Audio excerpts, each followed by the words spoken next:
Everyone, my name is Margaret. I am a senior in ME and I'm one of the IAs for this semester. I took ME 395 last semester, so I'm really excited to be joining the instructional team.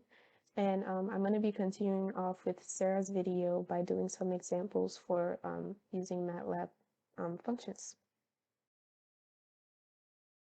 Okay, so the first thing that we want to make sure of when we want to read in files is to make sure that the files are in the same folder as the script that we're running.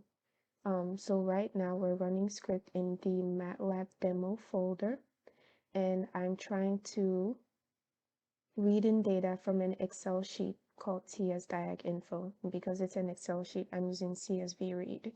So the file definitely exists, but MATLAB won't be able to find it. There's an error right here because we're working in the MATLAB demo folder, but the file, whoops, is in the lab 6 folder. So always make sure that your whatever files you're trying to import are in the right folder. And okay, so yeah, always make sure that the file that you're trying to read in is in the right folder, as in it's in the folder that you're currently working in. And I am commenting and uncommenting by right-clicking and then selecting what I want to do because I'm too lazy to type the %. And you can also comment and uncomment blocks of text at once.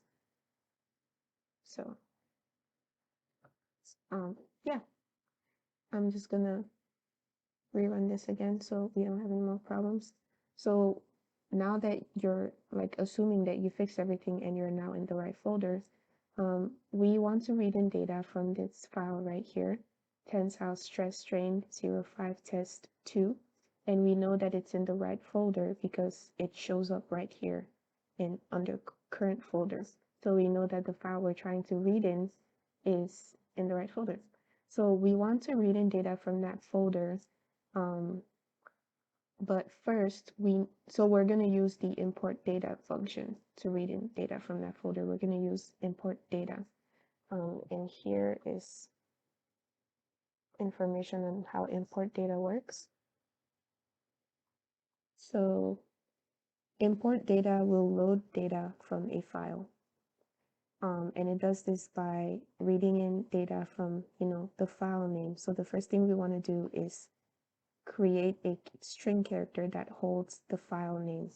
The file is called tensile stress strain 05 test 2. So we can use the printf function, which just prints things as strings to get the file name. So we type in tensile stress strain, but we want to be able to just feed numbers into MATLAB instead of hard coding the numbers in. So we use this %d sign. Now notice that in the text, in the actual file, it's called stress strain 05, but we've saved the number we want to use as just 5. So in order to make sure that we have the 0 in there, we have to use the %02d command. What %02d will do is it'll look in the printf function and look for the first number in there, k. K is saved as just the number 5, so it's going to affix a 0 to it, and so it'll be stress strain %02d becomes 05, and then printf will keep reading. It'll print test, and then it needs %d. So it'll just, since there's nothing else, it'll just like affix a number, and the next number in this printf function is day. Day is registered as 2, so it's going to read tensile stress strain %02d becomes 5, test, whoops, and then %d2. So tensile stress strain 05 test 2.txt. That's the file name here that we want. And we can see that it worked by clicking here. Well, maybe you can't see the whole thing. Okay, there we go. So tensile stress strain 05 2.txt, how we wanted it to be. Okay, so reading in data, we're going to use the import data the import data function. And the way import data works is it reads in data from a file name, and then, yeah, it reads in data from a file name. But we notice when you open tensile stress strain, like when you notice the file we're actually looking into, the first 8 rows are text, but we're interested in the numbers that come right after. So in order to do this, we have to modify the import data function using this one. So what it'll do is it'll use, depending on what type of delimiter you use and the number of rows that you indicate, it'll start reading in data from the number of rows indicated plus 1. So the delimiter we're using is a tab delimiter. The way that this data is written in is that a new line, like in the computer universe, starts with a tab. So MATLAB will read delimiting by tabs. There's 8 rows, so it'll start at the 9th row to import data. And in order to do this, going back to our data, we have import data, my file name, which we converted. This is the tab delimiter, and then this is the header row count defined up here.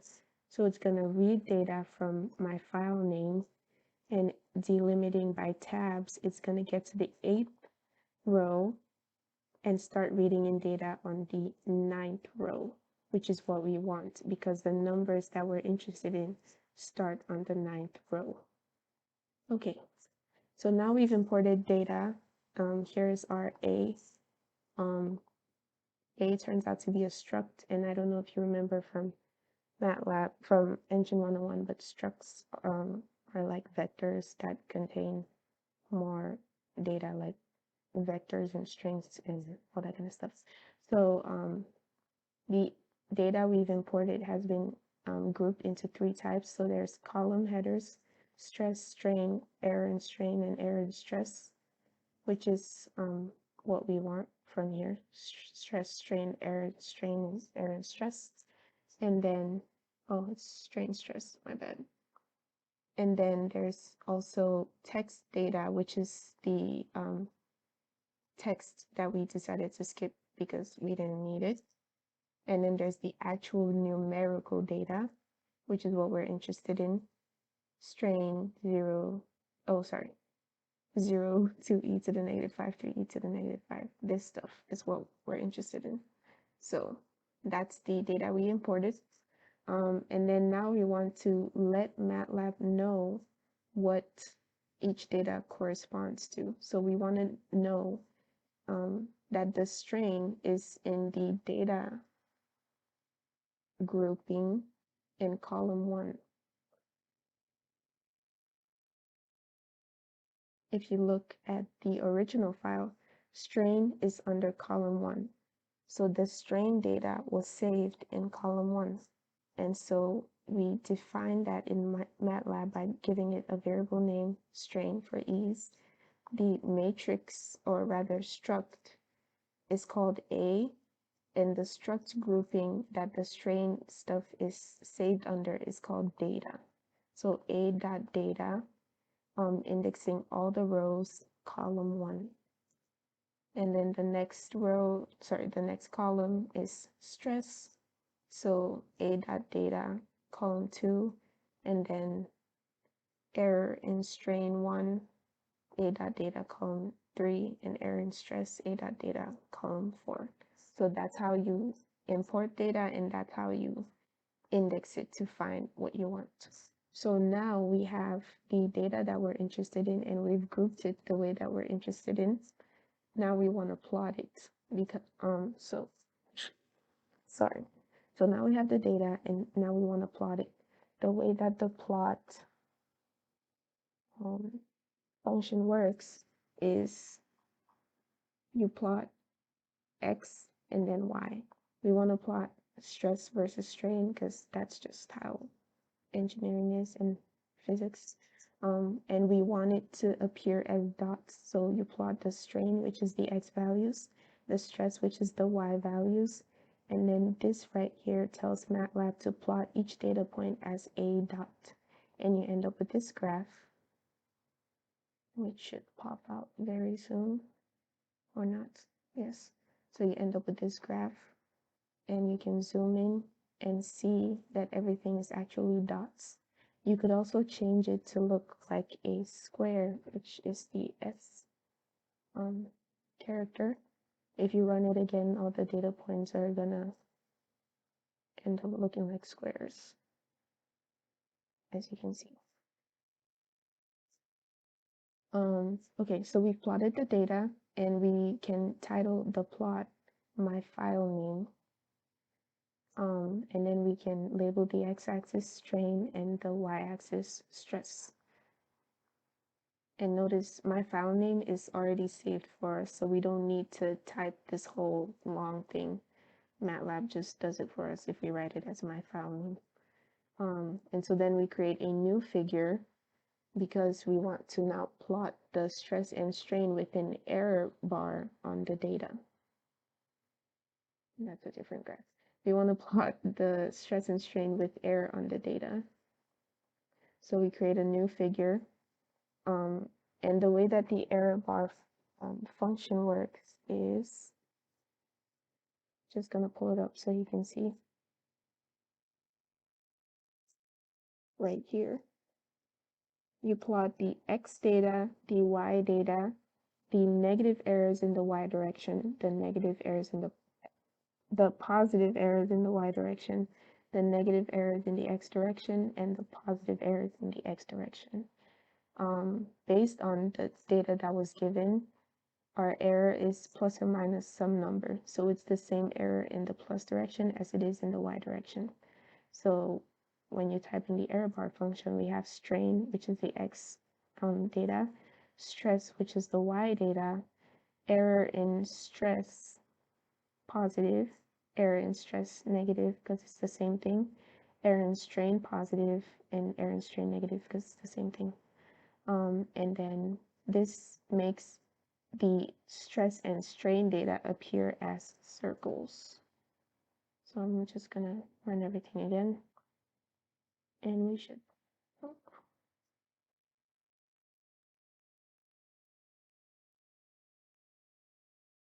I don't know where the graph went, but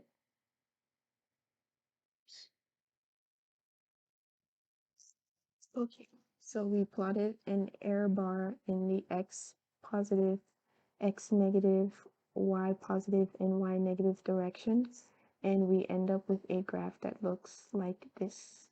Don't worry about the red line yet, we're gonna get to that later, but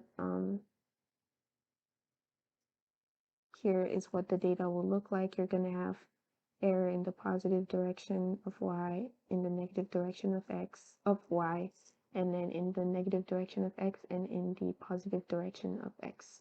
And these are each individual points that you can look at. And yeah, so that's the error bars plotted.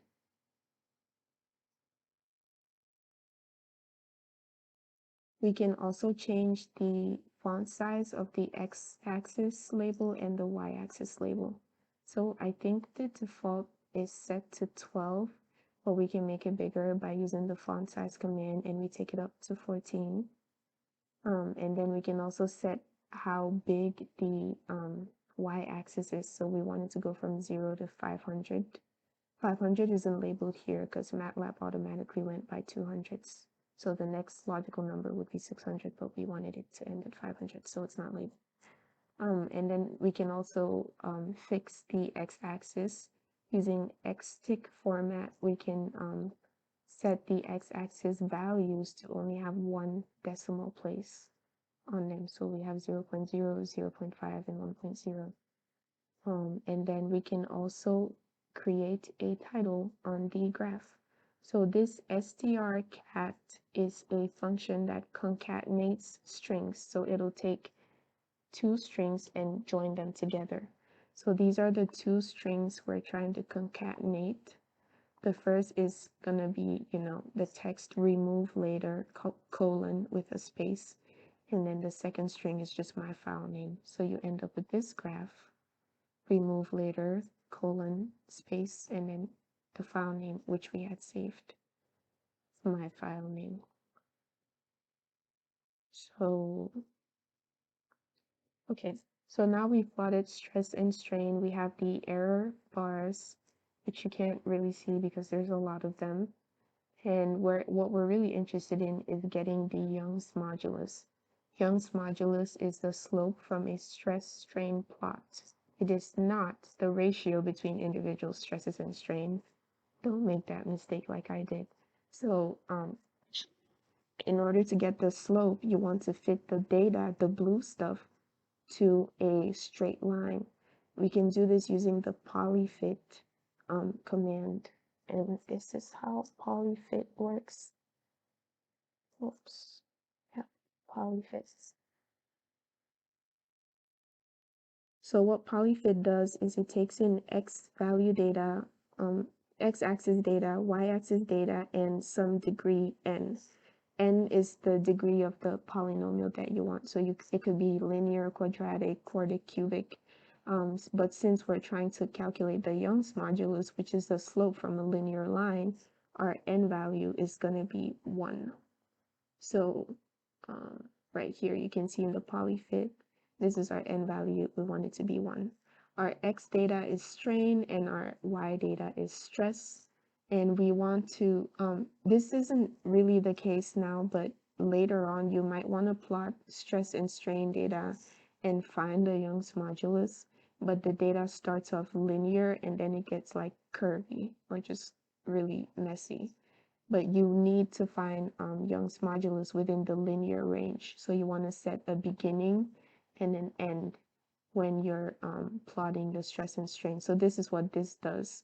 Imagine that we had linear and then curvy data. You wouldn't want to index through everything. You would just want to index through the linear parts.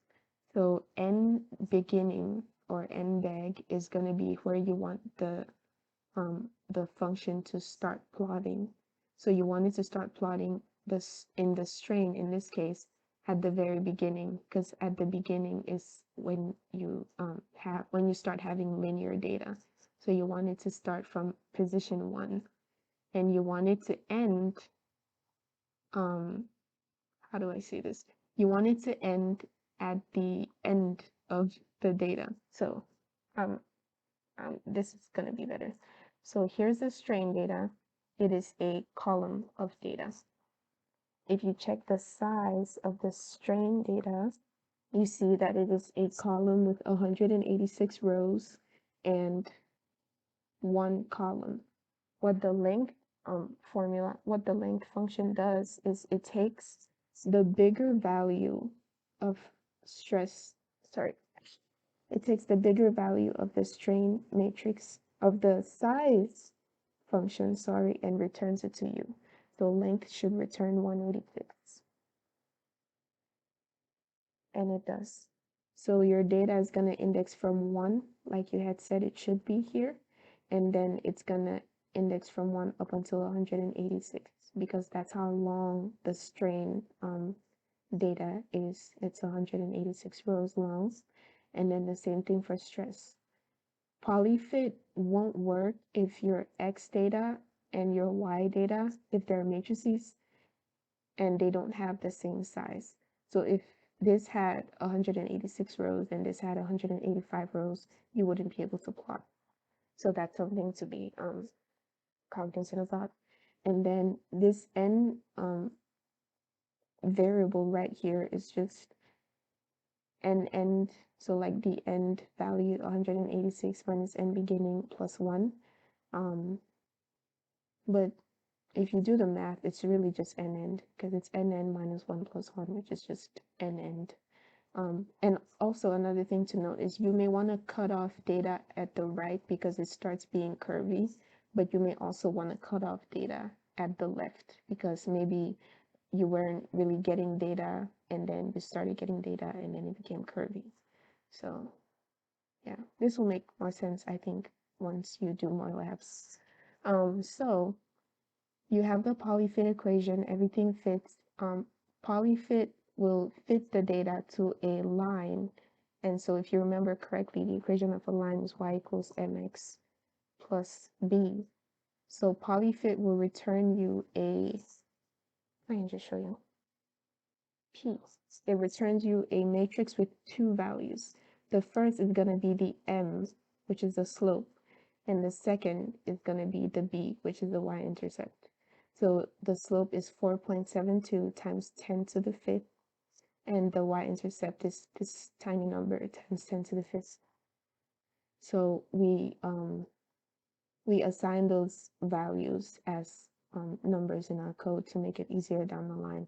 So the slope of stress and strain is Young's modulus, so we call that E. P at location 1 is this value, and then the y-intercept is P at location 2, which is this value right here. So now we have the Young's modulus and we have the y-intercept. And now we want to plot a line of best fit through our data. So we have stress and strain plotted as little blue dots. I changed it back from squares to circles. So we have stress and strain plotted as little blue circles. We have the error bars in the positive y and x, and then in the negative y and x. And now we want to add a line of best fit to the graph. So we can do that by plotting a new line. First, use the hold on command so MATLAB knows not to create a new figure. And when you use hold on, MATLAB will just keep on plotting on the same figure. So we use the hold on command to stay on the figure we had, and then you plot a new equation. So as we said, plot uses plot x comma y. The x value is the strain, like right here. The y value is the stress. But since now we want to plot the line of best fit, we use y equals mx plus b, where m is the slope, the Young's modulus, x is the strain, and b is the intercept. And then we want the line to be red, and we want it to, be aligned. So we use the -r command, and then we want the line to be visible against everything else that's going on. So we change the line width to 2. The default is 1, so making it 2 makes it more visible. And then the set GCA font size, what this function does is it just changes the axes. It edits the axes. So the axis labels, X label and Y label, are now going to be 14 instead of 12. And so then hold off just lets MATLAB know that if we create a new plot, then it's going to be in a new figure automatically. So this is what we have so far. We have the data plotted with error bars, a line of best fit. We have made the x-axis and y-axis labels bigger for visibility, and we have made a title. The next thing that we want to know is how good is this line of best fit for estimating the Young's modulus or the slope of the data. So that is measured with the R value or R squared, depending on what you want to call it. There's a different one, but we're just going to call it R here because R squared would be annoying to type. So you can find the R value using the correlation coefficient function. So this is more statistics based, and you don't really need to worry about the math that goes behind it. But essentially, for COEF, takes in this case, we have X and Y data. So we're going to use this version. It's going to take in the strain data, because that's our X stuff, and the stress data, and give us a covariance matrix. This is what the covariance matrix looks like. You don't really need to worry about these ones. I myself don't know what they're about, but these two values, which are the same, are the R value that we're interested in. So just so you can see, it's the same number. So the R value that we're interested in is in this covariance matrix. We have it indexed at row 2, column 1, but if you had written row 1, column 2, you would have gotten the same thing. So this is your R value. And now you know that the line of best fit is 99.93% good. If you have R values of around, 0 to 0.5, then it's not really a very good estimate. 1 is the best, so 0.9993 is really good. Now that we have R, we can find the error, because remember this class deals a lot with uncertainty. We can find the error in the estimate of our Young's modulus using this equation, which you're going to get in class, but it's basically 2 times the square root of 1 over r squared minus 1 divided by n minus 2 times e. N is just the size of the data. So it could have been length of strain or length of stress. It wouldn't have mattered because stress and strain have to be the same size for any of this to work. And then since we're measuring the error in E, we multiply by E. If we had had data on the Scher's modulus, which I think is signified by G, symbolized by G, then error in G would have been this formula, but times G instead. So, but we're interested in E, so we multiply by E. And then this is also an equation for the error in the intercept that we got from polyfit. So it's, same, it's not the same, but it's the same things. You have the error in E, that we calculated earlier, and then you multiply it by the square root of the dot product between the strain, and you divide by n, the number of elements. So now you have error in E and you have error in the intercept. Okay, so looking at this figure right here, we see that the error bars are too dense. It's just so much information that we don't really need. If you think about like textbooks, when you read them, you don't really have visually at least all of this information in the graphs about error. It's very distracting. And the font size on the axes isn't big enough. You'll see when you start writing like reports, like 5-page reports and stuff, when you paste the data in, if your axis labels aren't big enough, then it's hard to read and you can lose tech-com points. So we have to edit this graph a little bit. So our first thing is we don't want to have as many error bars being shown.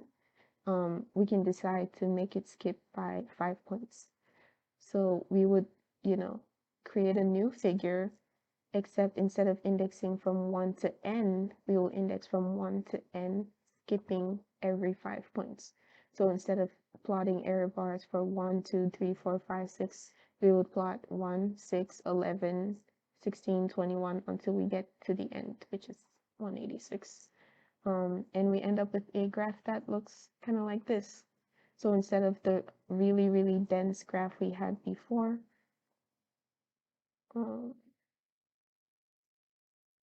now we have something a little bit lighter, and I shouldn't have closed that, whoops. You can change it to 50. But you're gonna end up with like 3 error bars, I think, because 186, yeah. So yeah, use it at your discretion. A lot of information. And then we can, like we had said, the font size isn't big enough. Strain and stress could be bigger, so we make them bigger. They are now very, very big. And I can put the two of them up for comparison.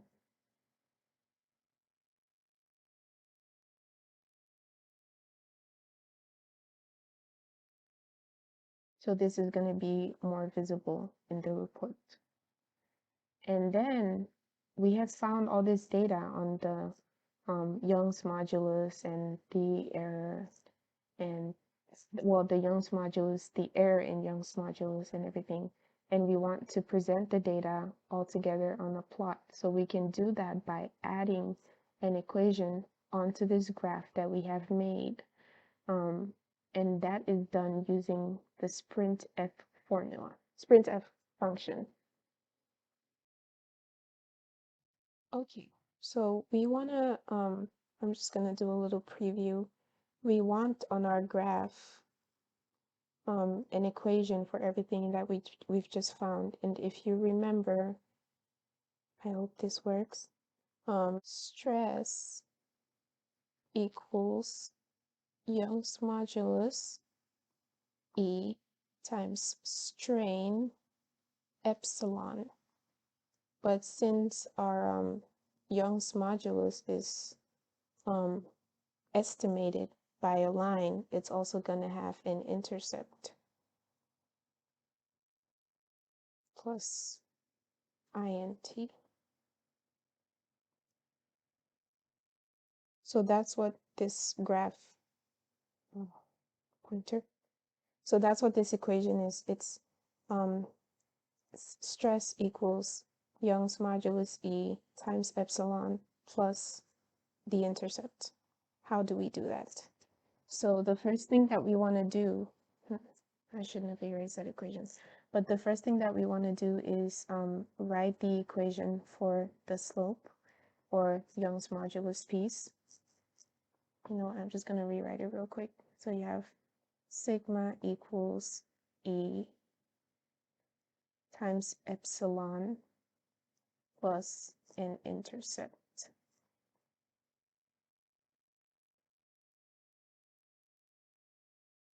Okay, so we want to first write the slope piece, which is the E slope times epsilon. So using the sprintf function, we can say some string, we haven't yet defined what the string is. Some string is gonna equal some number, a string, another number, and then GPA. Okay, it's confusing. It might be a little bit confusing, I know, but we'll get there. This so this string, we haven't defined it yet. What MATLAB is going to do is going to look for the first string definition right here, sigma. So it's going to create a string equation slope, which is equal to sigma, the first string, equal sign, some number. So MATLAB will look for the first number that's defined, E over 1000. We had found E up here, 4.7232 times 10 to the 5th. If you divide it by 1000, you get 472.3. And instead of having all of these decimal places that we had found, we just end at 0.3 because we told MATLAB right here to only have one decimal place. So we just have 472.3. Okay, so we have 472.3. MATLAB looks for a new string. The next string defined after E over 1000 is PM. This means plus or minus symbol. And then MATLAB looks for a new number, and it's gonna have it to the first, it's gonna make it have one decimal place.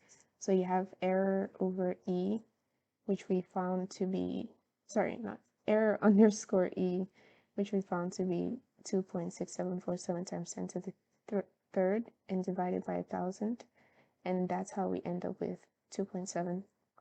And since we told MATLAB to only have one decimal place, it just has 2.7 instead of 2.7, blah, blah, blah. And then text GPA. So what we've done is we've told MATLAB to create a string equation. It's going to have this right here, sigma equals number 472.3, string plus or minus another number 2.7, and then text GPA. And then after all of this text with the parentheses, we're gonna affix epsilon. So we have this piece right here that's been defined. Now we wanna generate the equation for this intercept. So we have the slope piece, E times epsilon. We want to generate the intercept part.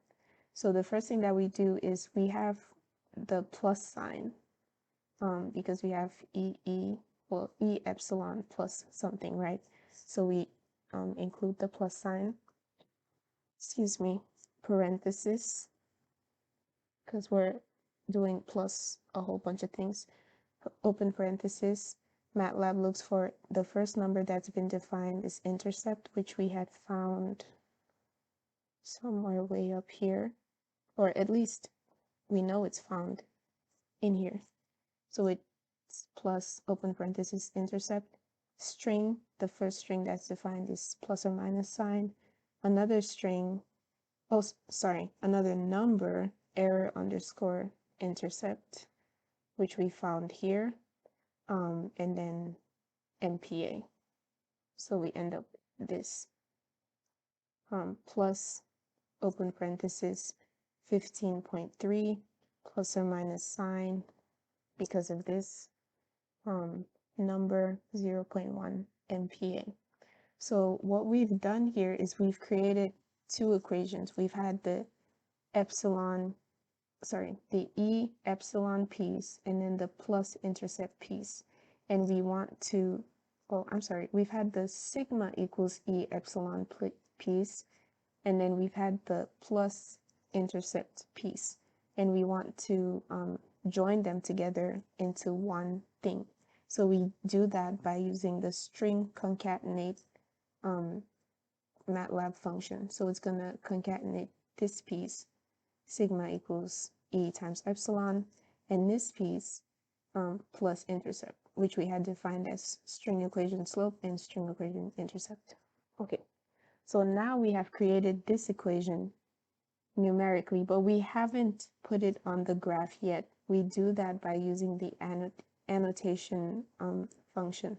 So this is what actually puts the equation on the graph. Okay, so annotation equation, we use the text box function. It's going to create a text box, and we define where we want the text box to be. So I'm going to run this again, just so you can see. So originally, this is where the text box was created. As you can see, it's not very legible and it kind of goes over things. So you can edit that.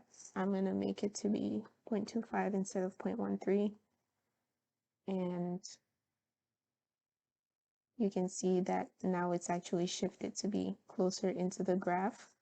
And then, so this is going to be the X location.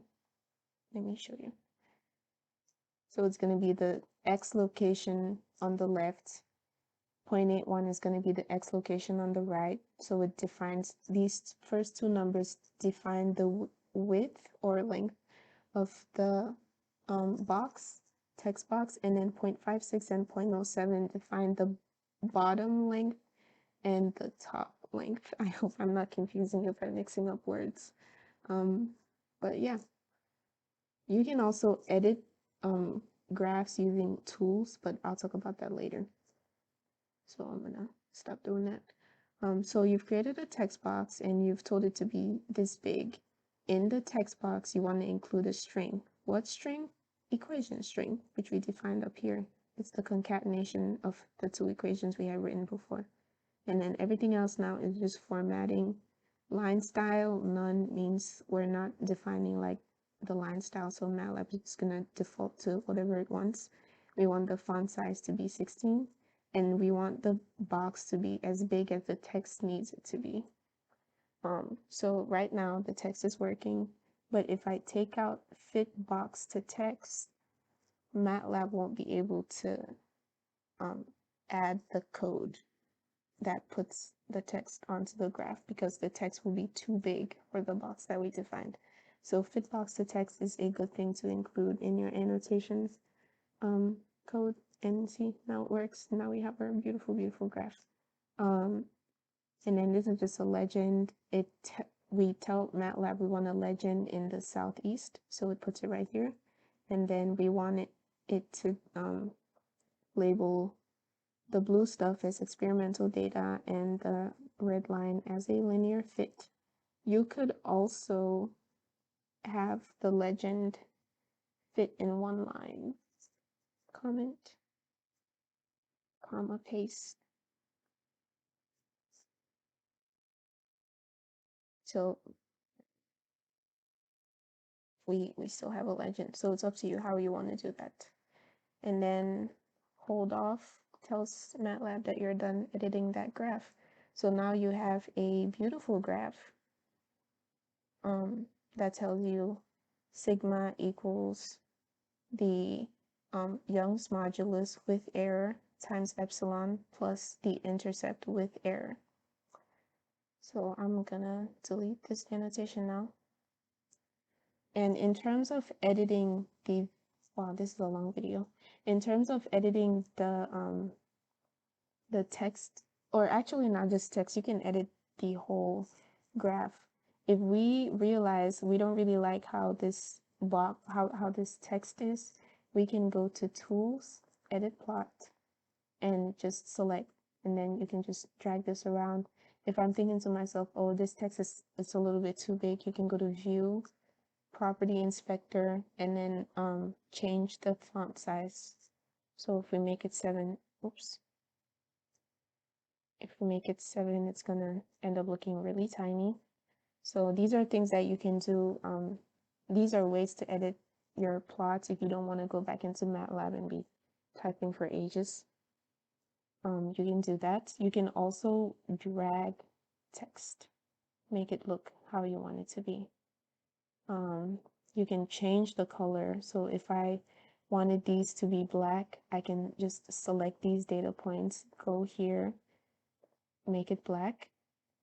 I can make this red line orange. But then if I decide, oh, I don't like how that looks, I can go to edit, undo change, and that'll just undo everything I've been doing. No, I kind of liked it when it was bigger.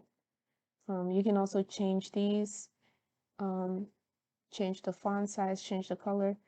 If I, let's just say I wanted to add a subscript for some strange reason, I can type _5. Oops. So now I have stress _5. So yeah, these are things that you can do. You can also change the font. If you don't want it to be Helvetica, you can change it to Arial. Oh, that didn't really look all that different. Baskerville, you know, Times New Roman, if that's your thing, things like that. Yeah, and then you can change the axes, so you can make this wider, shorter. You can also, and this is very helpful, resize your graph. So when you're when you make a plot, let me just reopen this a second time. When you make a plot, you can save it and then use it later on in your reports, but usually the size that MATLAB defaults to takes up a lot of space in reports. So you can resize, geez, you can resize your graphs before you save them. So and especially with linear data, you can, make it as squishy as you want it to be. The shape will remain the same. So that saves you space. And then you can save the data. MATLAB will default to saving it as .fig, which is like a MATLAB figure. You can save it to a PNG. So now, there you go, untitled.png, because I didn't give it a nice name. You can also save it as a MATLAB figure. Oh, save as. So if I don't want it to be a PNG, I can save it as a MATLAB figure.fig, and it'll save as a .fig. And this is especially useful because once you close a graph that you've edited, MATLAB loses all of that information. So if I close all of these graphs,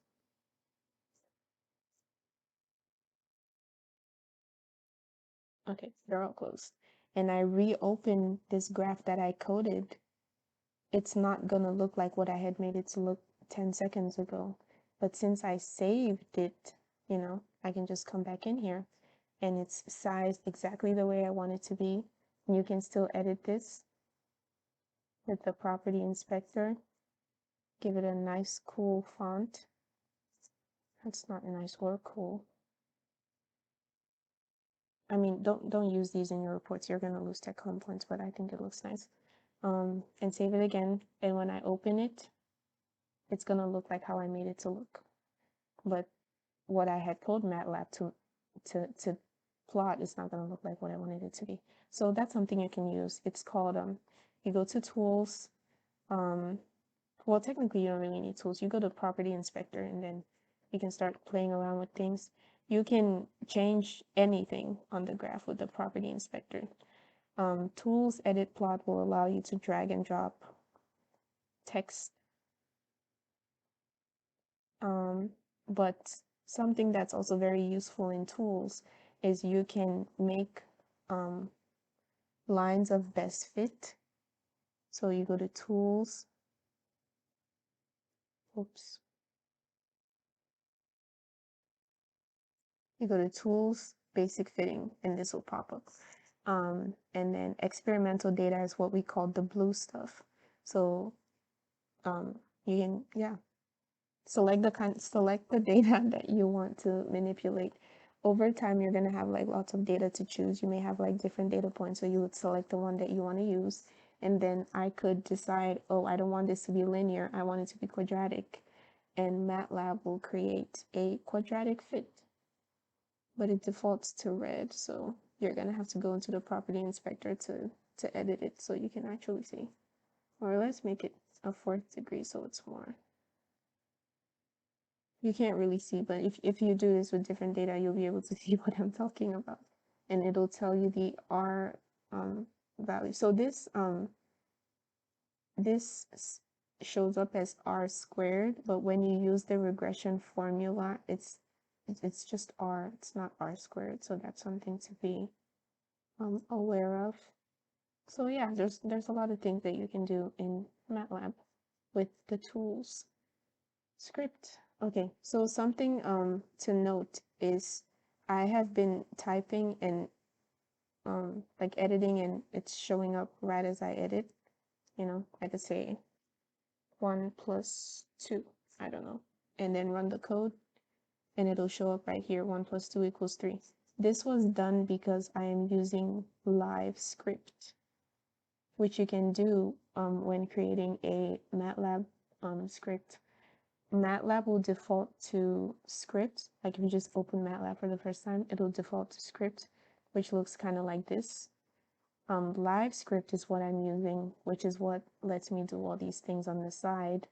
And live script is helpful because it makes everything just look nicer, especially you know, but you may not need to. I never used live script when I was taking this class, but that's something to note.